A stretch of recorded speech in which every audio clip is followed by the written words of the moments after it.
Well, friends, terrible news. It looks like today's snapshot has been blowed up before it even started.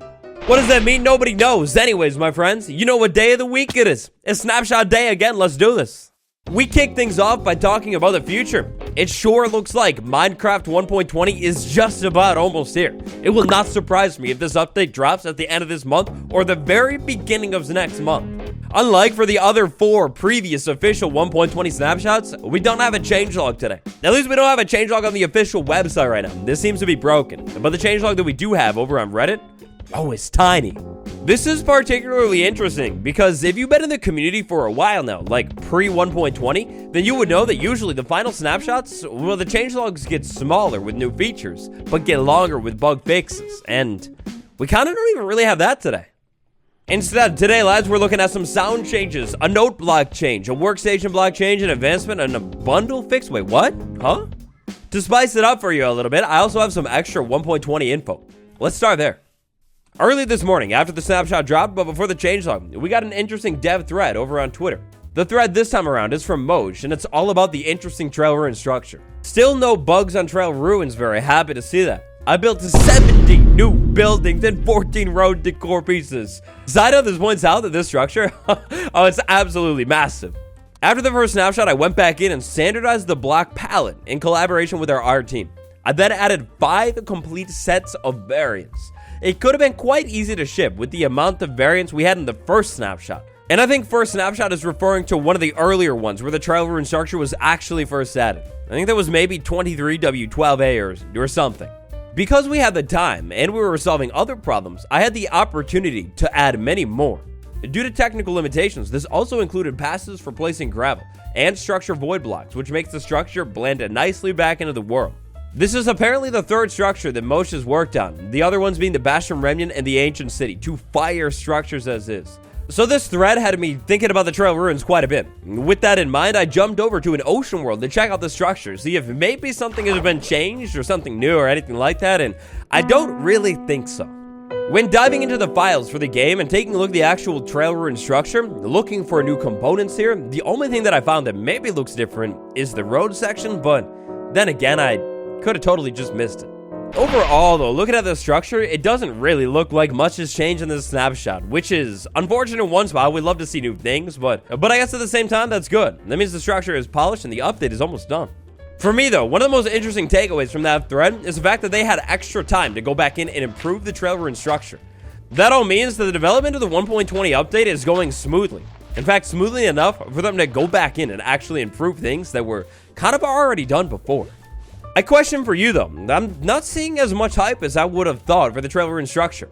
How do you feel on this thing? Do you like it, or are you feeling kind of mad about it? Let me know your takes on that down below, and let's move on. Included in this week's snapshot are about 12 bug fixes, but one of these bug fixes is ancient. This bug very well might have been in the game since before I was even playing the game, or right when I began. Whether or not player experiences some effect is calculated based on the block under the center of the player.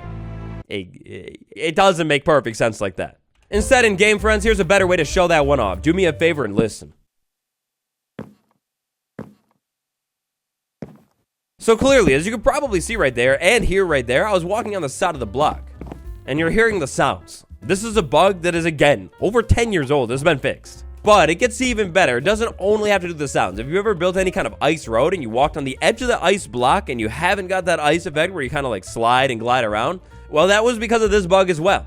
By taking a look at the bug tracker, we can see all of the different things that were being canceled out by this bug specifically, including noises, including gliding, including fall damage, and tons of other things. Some of these things being bugged out were even recent additions like the skulk sensor hearing you, even if you were walking or landing on wool.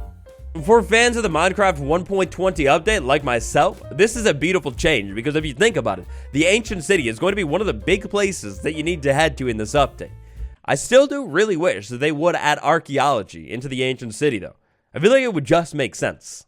I mean, especially with that Mourner Shard thing going on here. What in the world is this?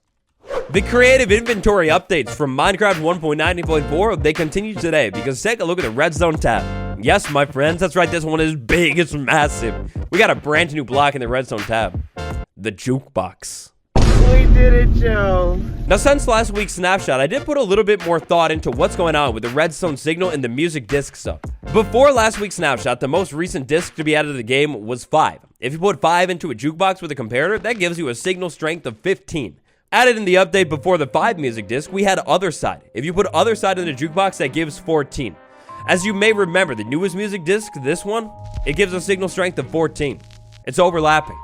Because of how redstone and signal strengths work, we only have a signal strength between 0 and 15.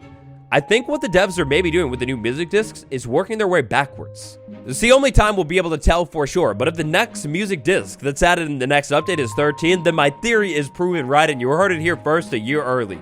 Basically, this is 14, then this is 15, and now we're going backwards. That'll be 14, the next one will be 13. I guess we'll have to wait and see. I just wanted to throw that in here because I think it's interesting, and I guess we'll see if I'm a fortune teller or not next year.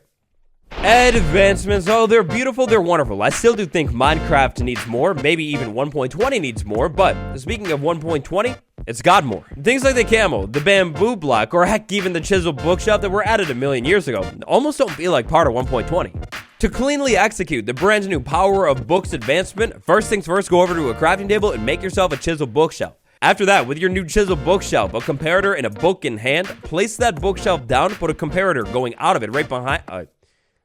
Okay, I guess you don't even need the book. That's all you have to do. I don't know if it's possible, but I feel like this one should definitely be triggered as soon as you put the book inside of this thing, though. I don't know. Cub fan, other fans of the fletching table rejoice because your day is finally here. The workstation with no function? I'm just kidding. They updated the smithing table again. Inside of the smithing table now, you do not need to put a trim thing in first to actually be able to put things inside of it. If I wanted to, I could throw the sword right there and just leave it there until I back out. Previously, it was not possible to queue anything up into this thing until you put either this upgrade template there or a trim thing right there.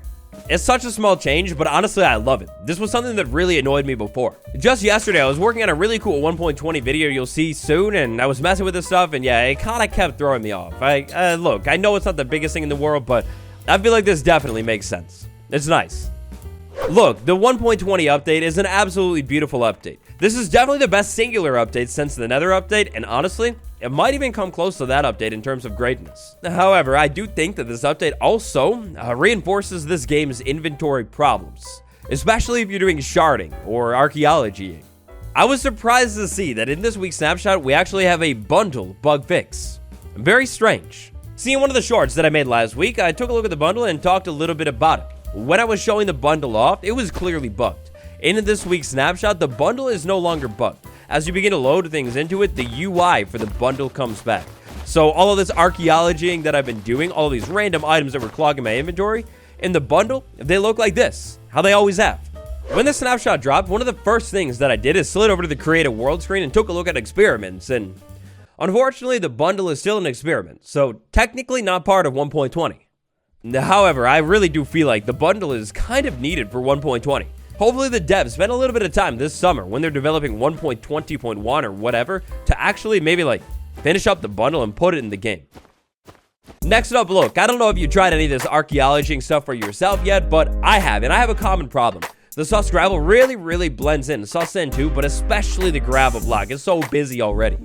I wanted to highlight that post from the subreddit today because even though I do think it is maybe a little bit cheaty and defeats the point, this stuff blends in so much. Even the sand, but definitely the gravel one.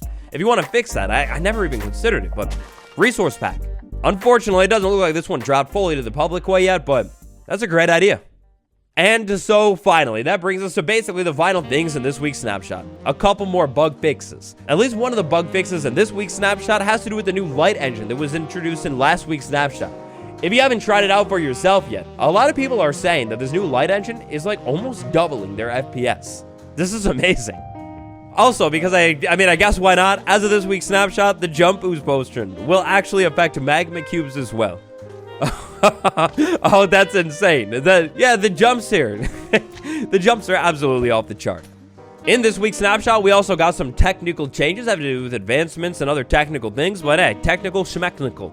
That's gonna do it for Minecraft 1.20 Snapshot 23w18a, the smallest one yet. Thank you all for watching. I hope you enjoyed the snapshot video, even if it was a little bit different. Do me a quick favor, smash like, helps out a huge time, and subscribe for more 1.20 videos coming to you all the time. Check out the Aether video from yesterday, it's pretty fire, and I'll see you all tomorrow. Goodbye.